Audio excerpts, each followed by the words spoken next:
Hello students, how are you. हमने class 10th के 6 chapter जैव परक्रम में पोषण तथा शोषण पढ़ लिया था। और अब नंबर है वहन का।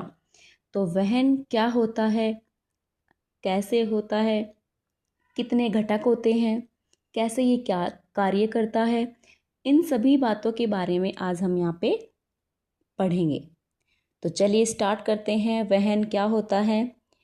वहन मानव में भोजन, ऑक्सीजन और जो अन्य आवश्यक पदार्थ होते हैं उनको सभी अंगों तक पहुंचाने वाले तंत्र को संवहन कहते हैं। यानी कि जो हमारे जो भोजन है उससे हमें क्या क्या ऊर्जा मिली, क्या क्या प्रोटीन वगैरह मिले, उन सबको प्रोटीन, वसा, कार्बोहाइड्रेट्स सभी को हमारे अंग होते हैं वहाँ तक पहुँचाने का कार्य करते हैं। किसके द्वारा होता है? वहन तंत्र के द्वारा होता है।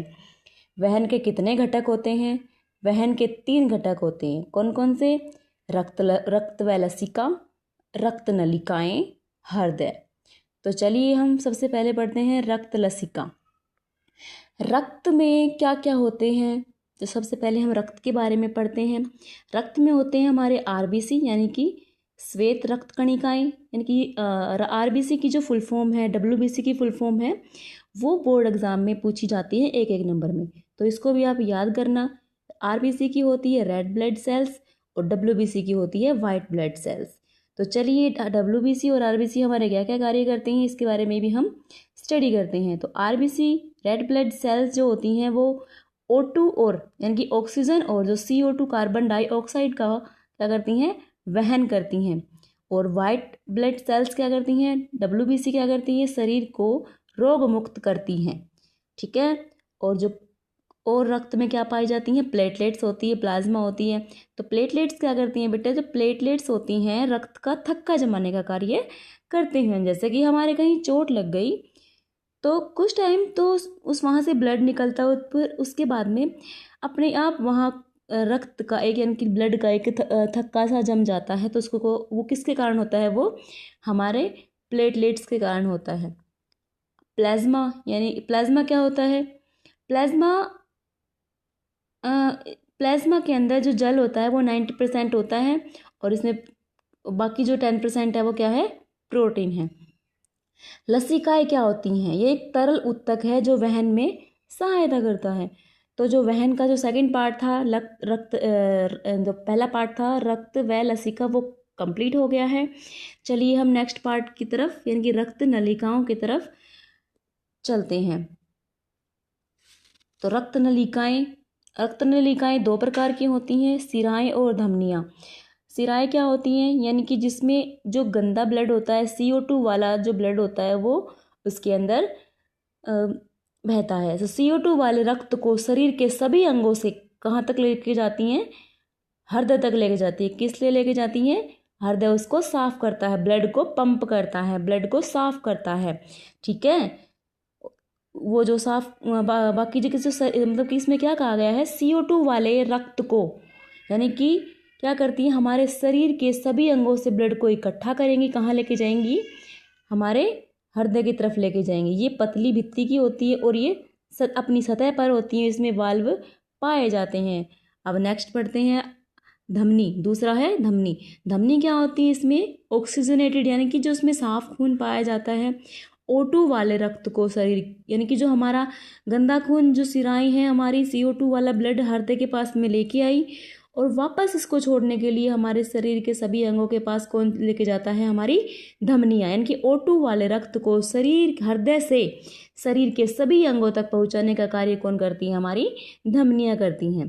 भित्ति, इसके अंदर जो भित्ति होती है वो मोटी और लचीली होती है। उत्तक के नीचे यानी कि हमारे टिश्यूज के नीचे पाई जाती है और इसमें वाल्व नहीं पाए जाते। तो इसमें थर्ड क्या था हमारा? वहन के घटक में थर्ड पार्ट कौन सा है? हमारा हृदय। तो अब हम पढ़ते हैं हृदय के बारे में। हृदय है जो हमारा दिल होता है। दिल क्या है? एक पेशीय अंग होता है। इसके 2 भाग होते हैं और इन जो दो भाग होते हैं उनकी 4 कक्षाएं होती हैं। इनकी 2 निलय होते हैं और 2 अलिंद होते हैं। और ये हृदय जो है वो कार्य कैसे करता है? जो ऑक्सीजन रहित रक्त शरीर से दाएं अलिंद में प्रवेश करते हैं, जिसको हृदय दाएं निलय से कहाँ भेज देता है? फेफड़ों की तरफ भेज देता है। किस लिए? पंप करने के लिए। रक्त फेफड़ों से ऑक्सीजन लेकर बाएं निलय से हृदय में प्रवेश करता है और फिर जो ऑक्सीकृत जो रक्त होता है उसको शरीर में बाएं निलय के द्वारा महाधमनियों में पंप कर दिया जाता है। और जो महाधमनियाँ होती हैं वो क्या करती हैं? महाधमनियाँ कहाँ भेज देती है उसको? धमनियों के हाँ, इनकी महाधमनी, धमनी का नाम आए ना, तो मतलब कि ब्लड को क्या करके साफ करके धमनियों के पास भेज देती है। और जो धमनियाँ होती हैं वो क्या करती हैं? ऑक्सीजन वाले जो साफ ऑक्सीजन वाला जो रक्त होता है, हमारा ब्लड होता है, उसको कहाँ पहुँचाती हैं? शरीर के सभी अंगों तक पहुँचा देती हैं। तो जैसे हमारे मानव शरीर के अंदर रक्त का यानी कि वहन का कार्य होता है, वैसे ही क्या कहाँ होता है? पादप यानी कि पौधों में भी पाया जाता है। पौधे यानी कि पादपों में वहन कैसे होता है? पादपों में वहन जाइलम और फ्लोएम के थ्रू होता है। तो जाइलम क्या होता है? जाइलम में कैसे होता है? जाइलम यह मिट्टी से जल प्राप्त करता है तथा जल तथा खनिजों का वहन करता है, जो जल को पौधे के हर एक भाग तक पहुंचाता है। यानी क्या करता है? मेनली क्या करता है? मिट्टी से हम क्या करते हैं? एक पौधे में नीचे की तरफ उनकी जो जड़ें होती हैं, मिट्टी होती है, उसमें तो पानी डालते हैं। तो वो जो पानी हमने डाला है उसमें, तो वो ऊपर पेड़ पौधे तक कैसे लगता है, कैसे जाता है? तो उसको कौन लेके जाता है? हमारा जो पेड़ पौधे में जाइलम होते हैं वो लेके जाते हैं। और जो फ्लोएम होता है वो क्या कार्य करता है? यह पत्तियों द्वारा बनाए गए भोजन को, यानी कि जो ग्लूकोज होता है, प्रकाश संश्लेषण के द्वारा जो ग्लूकोज मेडअप हुआ है, उसको क्या करती हैं बेटा? पौधों के अन्य भागों तक परिवहन करती हैं, पहुंचाती हैं। ठीक है, तो ये था हमारा वहन का टॉपिक, जो बहुत ही इम्पोर्टेंट है हमारे लिए, हमारे दैनिक जीवन में बहुत इम्पोर्टेंट है। इसकी जानकारी सभी को होनी चाहिए। तो अगर मुझे आई होप कि आपको जो ये वीडियो है वो पसंद आया होगा, तो वीडियो को लाइक और सब्सक्राइब और प्यारा सा कमेंट ज़रूर करना।